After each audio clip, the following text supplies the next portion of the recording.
Previously on our Super Smash Bros. Roster predictions, Bandana Charmander got caught up in the dark arts, and Andres, well, he just had too much to say. So this time, can our heroes... Well, I did save you from life of being trashed in a landfill. So this time, can our heroes finally complete their roster predictions for Super Smash Bros. Ultimate? Find out now on... You know what? I'm okay with that. Disclaimer, no, we are not predicting Goku for Super Smash Bros. Ultimate.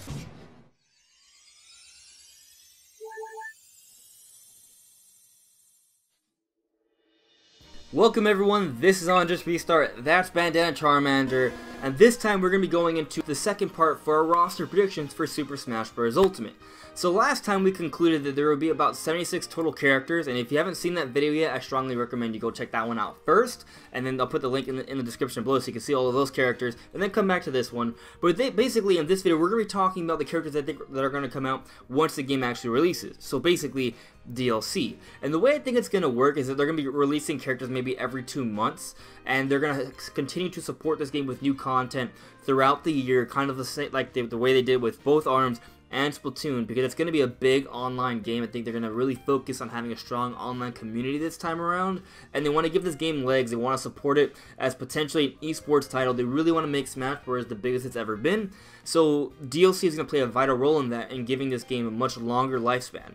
So yeah, we're going to be seeing characters come out throughout the year, maybe beyond that, and I at least think we're going to be getting 6 characters in the first year, so I think we're going to be getting 1 new character every 2 months.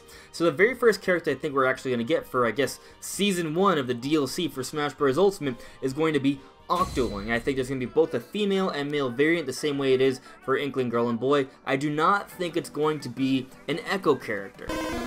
No, I really don't. I think it's going to be kind of more like another sort of type of clone character. Look at, for example, Dr. Mario, or Young Link, or Wind Waker Link. Those characters aren't considered Echo characters because they're a little bit more different than your traditional Echo character. So I think maybe they'll hit a little bit harder, maybe 1 or 2 of their actual like special moves will be a little different, and basically that's the way I think it's going to work for Octoling. Now the next character on the list is actually more than 1 character. I think this is going to be we're going to get a bonus character this time around. So I think we're going to be getting the ARMS representation finally. I think we're going to be getting Spring Man and Ribbon Girl, but they're not going to be they're not going to play it out like Wii Fit Trainer, where we have both a male and female, but actually they're actually going to be 2 separate characters. Ribbon Girl is going to be an Echo character for Spring Man. How will they play differently?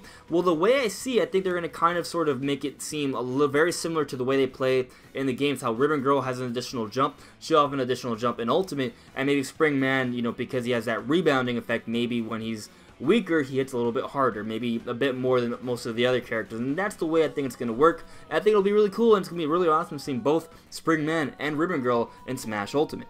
Now, with the DLC in Super Smash Bros. For Wii U and 3DS, we actually saw quite a few third-party characters make it into the game. And I don't think it's going to be any different this time around either. I think there's going to be a couple third-party characters that we'll be getting with the DLC for Super Smash Bros. Ultimate. And the first one is a set of characters that I actually think really deserve to be in the game. They are characters that represent a company that has been supporting Nintendo for a very long time, and they have yet to get any representation.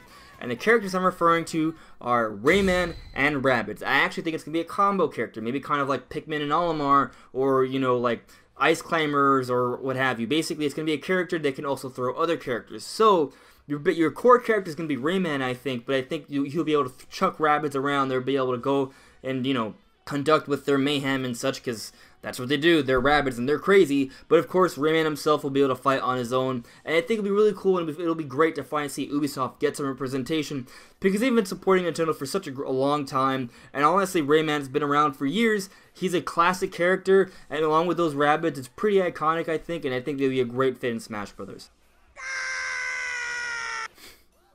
Yeah. Now there's one more third-party character I think we'll be seeing. Now this character is a character that I think had a really good chance of making it into Smash Wii U and for 3DS, but it just didn't make the cut at the end of the day. But this character also represents quite a lot, and this character is Shovel Knight. Shovel Knight is a character that is basically, he's an indie character. Comes from an indie developer. You know, for Shovel Knight, the game, it's probably the most popular indie game there is. Shovel Knight is basically the poster boy for indie games, and putting Shovel Knight in this game not only would be great representation for this game, but it also, I think his moveset would just fit perfectly well into the game. He's a very popular character, and I'm pretty sure a lot of you guys agree as well. I would love to see him in the game, and I think he has a pretty good shot. Now, this character I'm going to be talking about is another one of those characters that I think is going to be not quite like an Echo character. It's going to be kind of clone-ish, but still have some of its own moves. And this character is Dixie Kong. So basically, Dixie Kong's be kind of like a clone of Diddy Kong, but not entirely. I think some of their moves are going to be entirely different, and the speed and spacing and, you know, their weight is also going to vary quite a bit.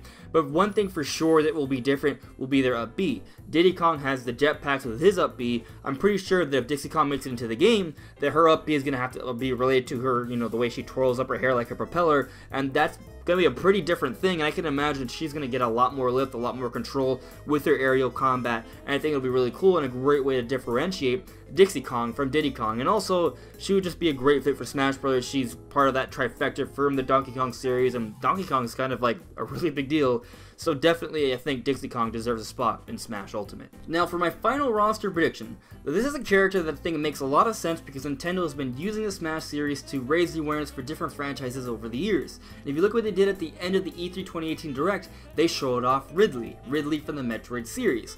And there's a game that I think is coming out at the end of 2019. Metroid Prime 4, and I also think this character could be the last of the DLC in 2019, and it may come out around the same time. And the character I think that's going to be released is Sylix from Metroid Prime Hunters. Now Sylix is not just in Metroid Prime Hunters, but we can get a good idea of his moveset from Hunters. We could definitely see how he can maybe using the Shock Coil, but we've also seen Sylix actually steal a Metroid Egg at the end of Federation Force, and he was also following Samus at the end of Metroid Prime 3, and Kensuke Tanabe, the Prime producer, has alluded that Sylix may play a pivotal role in the story for Metroid Prime 4. So what better way to raise even more awareness for the Metroid series than to reveal another crazy character for the DLC for Smash Ultimate, and that character being Sylix, who's going to potentially play a vital role to the story for Metroid Prime 4. I think it's a great fit. I think it'd be a very unique character, especially with having some crazy electrical properties. I think it'd be really cool, and I would love to see it. I would love to see it, obviously, because I'm both a Smash and a Metroid fan. But yeah, he is my final prediction for Super Smash Bros. Ultimate. That's actually a great point, Charmander. There are a whole bunch of other characters that I definitely missed that could very well be in the game or the predictions I made. These are just my predictions. I could definitely 100% be wrong. In fact, I probably will be wrong at least about some of these characters. However, even assuming I am 100% right about every single prediction I've made in both Part 1 and Part 2, which is, again, highly unlikely, I still think there's going to be more characters. As I suggested earlier, there's going to be more than one season for DLC for Super Smash Bros. Ultimate, in my opinion. I think if you look at the way they treat Splatoon, if you look at what they seem to be doing for Smash Ultimate, I think they want to make this game a big esports title. I think they want this game to have a big online community. And I think they want it to have a long lifespan. So what do you do to help it have a big, long lifespan to, you know, always be getting attention? Consistently release content for the game over a few years.